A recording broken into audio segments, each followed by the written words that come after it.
How to clear system data on your phone.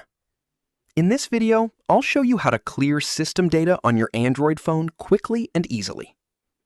While you can't completely delete system data because it's required for your phone to work, you can free up storage by cleaning unnecessary system files. First, open the Settings app from your home screen. Scroll down and tap RAM and Storage. Here, you'll see how much storage is being used on your phone, including the amount taken up by the system. At the bottom of the screen, tap Space Cleanup. Wait a few moments while your phone scans for junk files, temporary files, cache, and other unnecessary data. Once the scan is complete, select the items you want to remove and tap Clean to free up storage.